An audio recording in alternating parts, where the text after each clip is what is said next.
El 7 de Heshvan en el calendario hebreo es un día especial.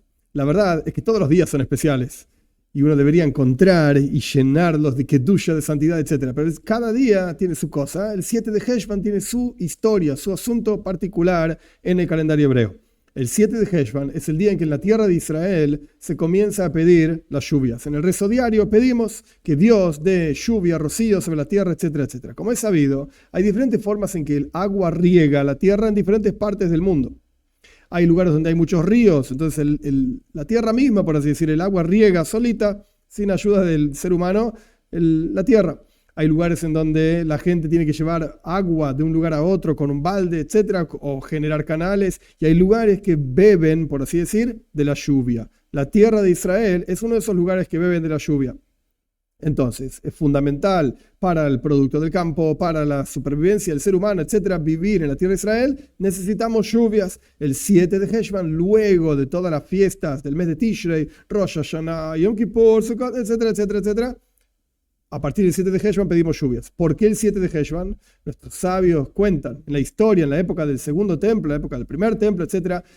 La gente iba hacia Jerusalén para peregrinar 3 veces al año, etc. Para estar en el templo, para participar de las diferentes festividades, diferentes festejos, etcétera, etcétera. Y luego tenían que volver hacia sus lugares. Terminada la fiesta, cada uno vuelve a trabajar, a hacer su mundo, a hacer su vida. Pero había gente que vivía muy lejos y venía desde muy lejos para peregrinar hacia Jerusalén. Cuando volvían, recién cuando llegaba el último, así está escrito, el último de los Yehudim que fue a peregrinar a Jerusalén, llegaba hasta el río Éufrates en el norte, recién ahí pedían lluvias. ¿Por qué? A pesar de que la tierra de Israel precisa de lluvias en cuanto termina la fiesta de Sukkot, pero sin embargo, si llovía antes de que la gente llegue a sus lugares, entonces iban a estar embarrados, no iban a poder viajar, iba a ser un lío terrible. Entonces esperamos hasta que el último de los Yehudim llegue hasta el río Éufrates, salga, por así decir, hacia afuera de la tierra de Israel, y recién ahí empezamos a pedir lluvias para que lluvia efectivamente y riegue la tierra, etc. Ahora bien, siempre el 7 de Heshvan cae en la semana de Parshas Lech Lecho, la parasha de esta semana. En Parshas Lech Lecho básicamente aprendemos sobre el viaje, el comienzo del viaje de Abraham Avinu. Abraham Avinu vivía en Harán, en lo que sería hoy Siria, por ahí el norte, y Dios le dijo justamente en Lech Lecho: vete de tu tierra, vete del lugar donde naciste, vete de la casa de tu padre, a la tierra que te mostraré, que era la tierra de Canaán. Ahora bien, pensemos, Abraham Avinu vivía fuera de la tierra de Israel. Y Dios le dijo, Lech Lecho, ve hacia la tierra de Israel, es decir, estaba viajando de afuera hacia adentro. El pueblo de Israel, en las fiestas de Tishrei, etc., estaba en la tierra de Israel, festejando en el Beis Hamikdash, en el templo, etc., y tenían que viajar fuera de la tierra de Israel. Si bien no es que Dios le dijo a Abraham, el 7 de Heshvan, ve hacia la tierra de Israel, pero, como dijimos antes, el 7 de Heshvan siempre cae en Parshas Lech Lecho. Quiere decir que tiene que haber una relación entre el 7 de Heshvan y el Parshas Lech Lecho. Pero vemos acá que es difícil entender esta relación, porque son dos movimientos opuestos. El 7 de Heshvan, el pueblo de Israel estaba saliendo de la tierra de Israel para irse afuera, para volver a sus casas, etc. Y en Parshas Lech Lecho, ¿qué entendemos? No el 7 de Heshvan, pero Parshas Lech Lecho, ¿qué entendemos? Abraham estaba saliendo de fuera de la tierra de Israel para entrar en la tierra de Israel, la tierra de Canaán, etc. Entonces, ¿cómo vemos que estas dos cosas opuestas, estos dos movimientos opuestos, en realidad caen siempre en la misma época? Y están, evidentemente, por cuanto caen siempre en la misma época, relacionados. ¿Cuál es la relación? Una idea básica para entender este concepto. Uno de los asuntos de que el pueblo de Israel peregrinaba efectivamente hacia el Beis Hamikdash, hacia el templo, etc., era obtener inspiración del templo. Veían divinidad, veían milagros, festejaban, estaban todos juntos. Era para levantarse para ellos mismos. Era por el propio beneficio de cada uno, para, como quien dice, recargar las baterías, recargar las pilas y después salir al mundo, etc. Pero el punto es que estar en Jerusalén, estar en el templo, etc., era por un beneficio personal. Cuando terminaban las fiestas y salían de Jerusalén y volvían a sus casas, evidentemente tenían que difundir toda esa kedusha, toda esa santidad, toda esa inspiración que lograron para vivir a lo largo de todo el resto del año. Pero había que trabajar, había que hacer del mundo, por así decir, una morada para Dios, como vamos a hablar más adelante. Estando en Jerusalén, no hacían una morada para Dios, hacían una morada para sí mismos. Ellos recargaban energía, cada uno individualmente.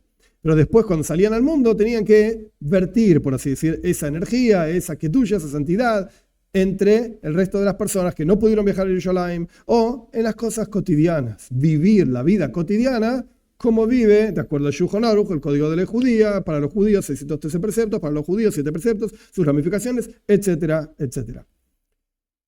Con Abraham pasó algo muy parecido.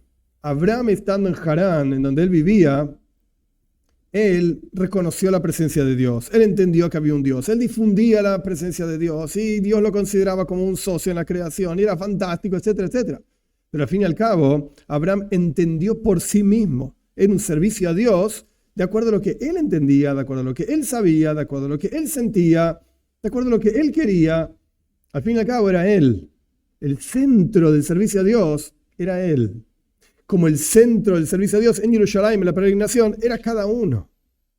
Cuando Dios le dice a Abraham, lej lejo, vete de tu tierra, vete, etcétera, etcétera, le dice básicamente le está diciendo a Abraham, tenés que salirte de vos mismo y el foco del servicio a Dios tiene que ser Dios, no uno mismo. Entonces, a pesar de que tenemos dos movimientos opuestos, en la peregrinación, el 7 de Heshvan, gente saliendo de la tierra de Israel hacia afuera de la tierra de Israel. Y Abraham vino en Parshas Lech Lejos al revés, saliendo de fuera de la tierra de Israel para ingresar en la tierra de Israel, a pesar de que los movimientos son opuestos, pero vemos que el concepto es el mismo. Buscar hacer de este mundo una morada para Dios, porque al fin y al cabo nos cuentan nuestros sabios en el Midrash, que esta es la razón por la cual Dios crea el universo entero, tener una morada para Él. Y a pesar de que de vuelta los movimientos son opuestos, pero el objetivo es justamente salirse de uno mismo, aprender a sacar el enfoque de lo que yo quiero, lo que yo entiendo, lo que a mí me gusta, etc. y poner el enfoque en Dios. Una aplicación práctica de esto es, hay mucha gente que piensa, bueno, el judaísmo, ¿qué hay que hacer para tener braja? Quiero braja, quiero bendición, quiero que me vaya bien, quiero tener dinero, quiero tener salud, quiero tener hijos, quiero, etc. Quiero. El enfoque de ese tipo de servicio a Dios es yo. Dios es una herramienta para yo poder tener lo que quiero. ¿Qué hay que hacer? Hay que hacer esta mitzvah, hay que poner la otra, hay que decir esto 3 veces por día, hay que decir esto 500 veces por día. Entonces lo voy a hacer para tener barajá. Y Dios no es más que lo estoy usando, es una herramienta para mi propio bienestar. Y el enfoque del servicio a Dios tiene que ser justamente lo opuesto. Dios es lo central. ¿Qué es lo que Él quiere? Cuando nosotros hagamos efectivamente lo que Él quiere, que este es el concepto de salir después del 7 de Heshvan, para difundir la kedusha que ganaste en la tierra de Israel, difundir afuera también. Y lo mismo para Abraham, todo lo que lograste era vos, ahora dejate a vos y empezá a hacer lo que yo digo. Cuando la persona empieza realmente a entender que el enfoque en el servicio a Dios es realmente Dios y no lo que uno desea, entonces realmente hacemos de este mundo una morada para Él, que esto es lo que Él realmente quiere, y automáticamente, si Dios está presente en el mundo, por supuesto, como está escrito en nuestros textos al respecto de la venida de Moshiach, va a haber abundancia en todos los aspectos en el mundo en forma material, pero porque Él está presente, porque nosotros hicimos efectivamente lo que Él quería y no lo que era conveniente para nuestro propio beneficio, y usándolo a Dios como herramienta para obtener lo que nosotros realmente queremos.